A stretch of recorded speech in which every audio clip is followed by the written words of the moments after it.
अस्सलाम वालेकुम जी, welcome back. क्या हाल चाल हैं, कैसे हैं आप सब? दुआ करती हूँ आप सब बिल्कुल खैरियत से हों। आज मैं आपके साथ शेयर कर रही हूँ लेफ़्ट ओवर फ़िश के साथ मैं किस तरह से करी बनाती हूँ। एक्चुअली फ़िश जो है ना वो मैंने बनाई थी और आपके साथ मैंने अपने व्लॉग में शेयर किया था कि मैंने फ्रोज़न फ़िश जो है ना उसको डिफ्रॉस्ट कर लिया, रख लिया था बाहर थोड़ी देर। तो जब रूम टेम्परेचर पे आ गई फिर उसके बाद मैंने इसमें बेसिक मसाले डाले। जो चीज़ें मेरे पास घर में अवेलेबल थी वही मैंने डाली और इसमें मैंने एक तो दही डाला था। मैं जब भी फ़िश बनाती हूँ ना दही ज़रूर ऐड करती हूँ। कॉर्नफ्लोर डाला था ताकि थोड़ी-सी कोटिंग अच्छी हो, थोड़ा-सा लेमन जूस डाला था और बाकी बेसिक मसाले थे और थोड़ा-सा मैंने इसमें येलो कलर डाला था। सिर्फ़ थोड़ा-सा ये था कि चेंज करने के लिए और थोड़ा-सा बाज़ार वाली जो लुक आती है जो हम टिपिकल खाते हैं, बस वही सोच के मैंने थोड़ा-सा लेमन कलर ऐड किया था। उसके बाद फ़िश को मैंने बस इसमें डिप करके और मैंने इसको हल्का-सा फ्राई कर लिया था। पहले मेरा दिल चाह रहा था मैं बेक करूँ, फिर मैंने कहा नहीं मैं फ्राई कर लेती हूँ। तो ये मैंने सोचा मैं आपको थोड़ा-सा बता दूँ कि क्या-क्या इसमें मैंने ऐड किया था। अच्छा, ये तो ख़ैर कोई प्रॉपर रेसिपी नहीं है, ये मैं वैसे ही आपको बता रही हूँ क्योंकि बेसन भी ऐड कर लेते हैं, कॉर्नफ्लोर भी कर लेते हैं, डिफ़रेंट कोटिंग्स होती हैं। या कभी बाहर से फ़िश ले लेते हैं, कभी आप अपने मसाले से अपने तरीके से फ़िश बनाते हैं। तो सम टाइम ये होता है कि घर में बच जाती है। कभी-कभी ये होता है कि जैसे मैं अपना बताऊँ कि मेरे हस्बैंड को फ़िश करी मतलब वो इतने शौक से नहीं खाते, मुझे बहुत ज़्यादा पसंद है। हर वक़्त हम यही सोचते हैं कि चलो हम वो चीज़ बना लें जो हस्बैंड को अच्छी लगती है और हम रह ही जाते हैं। तो फ़िश जो है ना वो मैंने थोड़ी-सी रख ली थी बचा के और यहाँ पे प्याज़ को जो है मैंने ब्राउन कर लिया। उसके बाद ना ब्लेंडर में मैंने प्याज़, 1 टमाटर, 1 प्याज़ उसके साथ थोड़ा-सा दही डाल के और लहसुन भी मैंने थोड़ा-सा डाला था। वो डाल के यहाँ पे मैं इसको ब्लेंड कर रही हूँ अच्छी तरह से। अच्छा, आपके पास अगर जग वाला ब्लेंडर है आप वो भी यूज़ कर सकते हैं। मेरे पास हैंड ब्लेंडर है तो ये मैं यूज़ कर रही हूँ। थोड़ा-सा इसमें मैं पानी डाल रही हूँ यहाँ पे और मैंने एक्चुअली ना पहले बनाना स्टार्ट कर ली, फिर मैंने कहा ये बड़ा अच्छा आइडिया है मैं आपके साथ भी शेयर करूँ। सम टाइम घर में फ़िश बच जाती है, सम टाइम ये होता है कि थोड़ा-सा चेंज करने का दिल चाह रहा होता है तो आप भी इस तरह से बना सकते हैं। तो ये मैंने मिक्सचर सा एक बना लिया है, बैटर बना लिया है। उसके बाद फ़िश जो है ना इसको मैंने थोड़ा-सा ऑयल डाल के हल्का-सा ऑयल में दोबारा से फ्राई कर लिया। उसके बाद प्याज़, टमाटर, दही और लहसुन का जो मैंने मिक्सचर बनाया था। अच्छा, एक और चीज़ ये कि प्याज़ को जो है ना मैंने ब्राउन किया था इसलिए आपको कलर यहाँ पे चेंज लग रहा होगा। प्याज़ और लहसुन को मैंने थोड़ा-सा ब्राउन करके फिर उसके बाद मैंने टमाटर और दही के साथ इसको ब्लेंड कर लिया। यहाँ पे फ्राइंग पैन में मैंने मिक्सचर डाल दिया है और बस इसको मैं अभी हल्की आंच पे पकने के लिए रख दूँगी।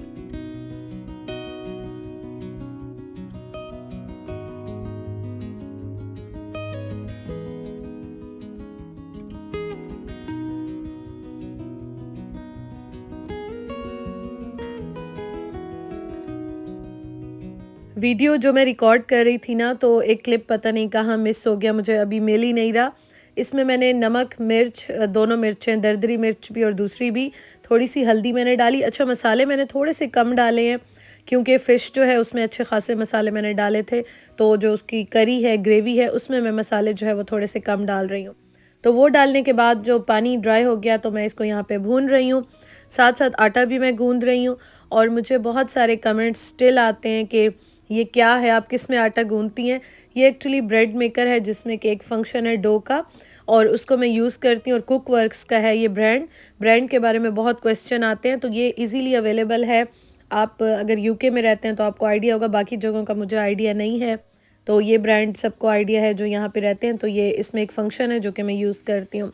अच्छा जी, तो इसको मैंने अच्छी तरह से भून लिया और यहाँ पे आप देखें कि ऑयल जो है ना वो इसका सेपरेट हो गया। नॉन स्टिक पैन में बना रही हूँ तो ऑयल आपको ज़्यादा नज़र आ रहा है क्योंकि फ़िश भी मैंने जब बनाई थी तो वो ऑयल में फ्राई की थी, मैंने थोड़े से ऑयल में फ्राई की थी। और यहाँ पे आप देखेंगे इतना अच्छा मतलब इसमें आटा गूँधा जाता है ना, मैं तो सच में ना बहुत सुकून में आ गई हूँ और बहुत अच्छा इसमें सॉफ्ट आटा गूँधा जाता है।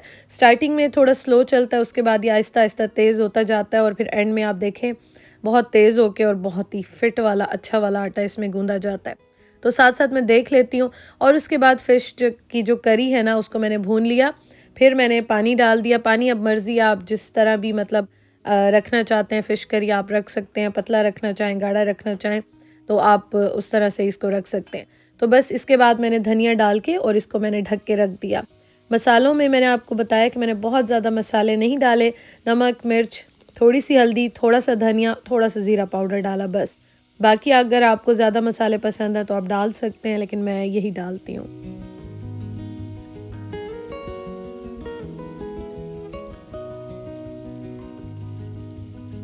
वैसे तो फ़िश करी बहुत सारी रेसिपीज़ डिफरेंट होती हैं, उनके साथ बनती है, लेकिन मैं आपके साथ शेयर कर रही हूँ लेफ़्ट ओवर फ़िश के साथ किस तरह से मैं बनाती हूँ।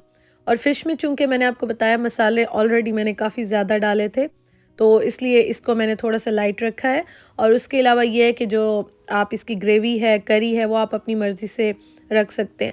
अब मुझे फ़िश करी बहुत अच्छी लगती है, तो मैं सोचती हूँ कि इंसान थोड़ा बहुत अपने लिए ज़रूर बनाए, अपना दिल नहीं मारना चाहिए।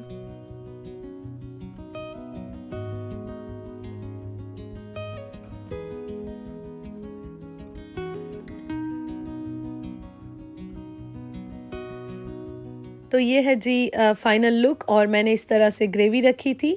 तो नॉन स्टिक में आपको थोड़ा-सा ऑयल ज़्यादा लग रहा होगा, लेकिन ये है कि थोड़ा बहुत ऑयल होना भी चाहिए, अदरवाइज़ फिर मज़ा जो है वो ना आता। तो ये जी हो गई है डन। और उसके साथ मैंने एक दूसरा सालन भी बनाया था हस्बैंड के लिए, जो कि मैंने आपको दिखाया नहीं क्योंकि मैंने सिंपल जो है वो सालन बनाया था। अच्छा जी, तो यहाँ पे मैंने बनाया है मटर पुलाव। और सर्दियों में ना इस तरह की चीज़ें बहुत अच्छी लगती हैं, बहुत ज़्यादा अच्छी लगती हैं। तो यहाँ पे आप देखें ये हो गया रेडी। और साथ जो मैंने कबाब बनाए थे, शामी कबाब बनाए थे, वो भी फ्राई हो रहे हैं। और मुझे तो मटर इतने अच्छे लगते हैं ना, मैं अपनी अम्मी को फ़ोन पे बता रही थी। मैंने कहा अम्मी मुझे मटर इतने पसंद है, मेरा दिल चाहता है मैं हर चीज़ में मटर डाल दूँ। और मैं डालती भी हूँ। मोस्टली आपने देखा होगा कि आजकल जो सर्दियों में ज़्यादातर चीज़ें बन रही हैं, हालाँकि यहाँ पे वैसे फ्रेश मटर तो मैंने अभी तक देखे नहीं हैं। मतलब जो होते भी हैं तो मुझे वो पाकिस्तान वाली बात तो नज़र नहीं आती। देसी स्टोर्स पे नो डाउट शायद होते हों, बट मुझे शायद मैंने गौर नहीं किया, मुझे नज़र नहीं आए। लेकिन फ्रोज़न भी मिलते हैं ना, वो भी बहुत अच्छे होते हैं, उनका टेस्ट यहाँ पे बहुत अच्छा होता है। ख़ैर हम तो पाकिस्तान में भी फ्रीज़ करके ही रखते थे। ज़्यादातर ये होता था कि कभी नहीं मिलते हैं या ज़्यादा ले लिए, कभी सस्ते ले लिए, तो बस फिर हम लोग जो है वो छील के साफ़ करके फ्रीज़ कर देते थे। तो यहाँ भी फ्रोज़न मिलते हैं तो बस आसानी हो जाती है, इंसान बनाता है। और मुझे तो बहुत अच्छे लगते हैं। आजकल ज़्यादातर ना आपको मैंने बताया मटर तो मैं डालती हूँ और मटर पुलाव भी बनाती हूँ, बहुत अच्छा लगता है। कभी-कभी वही बात है ना, शादी से पहले वाला टाइम याद आ जाता है, जब घर में बनते थे, अम्मी बनाती थी और इतना अच्छा लगता था। साथ कभी सालन होता था, कभी कटलेट्स होती थी, कभी कबाब होते थे। तो मुझे तो वो टाइम भी बहुत याद आता है, बहुत मिस करती हूँ। और जब मैं खुद बनाती हूँ, खाती हूँ, याद करती हूँ तो बहुत अच्छा लगता है। आप में से किस-किस को मटर पुलाव अच्छा लगता है मुझे ज़रूर बताइएगा। तो कबाब तो मैंने बनाए हुए थे, तो मैंने कहा चलो क्यों ना फिर मटर पुलाव बनाऊँ और पुरानी यादों को भी ताज़ा करूँ, सर्दियों को भी एन्जॉय करूँ, तो इसलिए बहुत अच्छा लगता है। आप मुझे ज़रूर कमेंट करके बताइएगा। और ये देखें जी, ये बस डन हो गया है। ये मैं उस्मान को सर्व करती हूँ।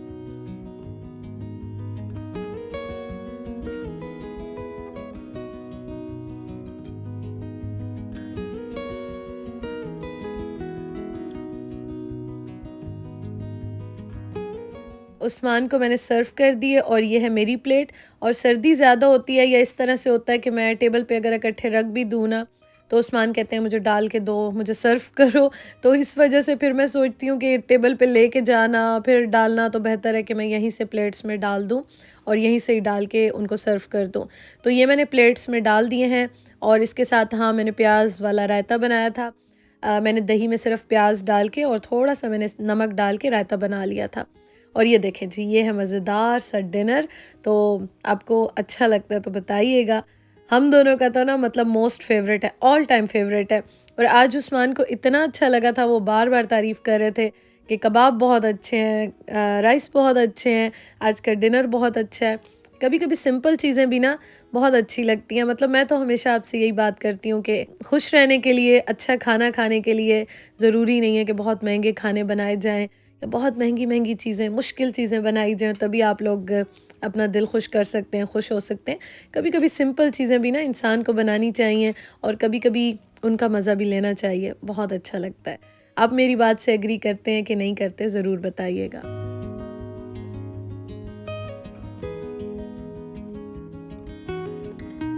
रात का खाना हमने खा लिया और उसके बाद मैं ऑरेंजेस लेकर आई थी।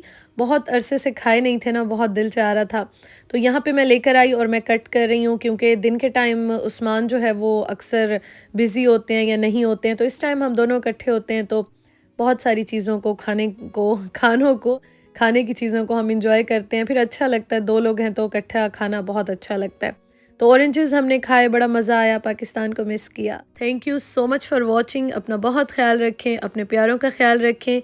इंशाअल्लाह ताला आपसे जल्दी मुलाकात होती है। अल्लाह हाफिज़।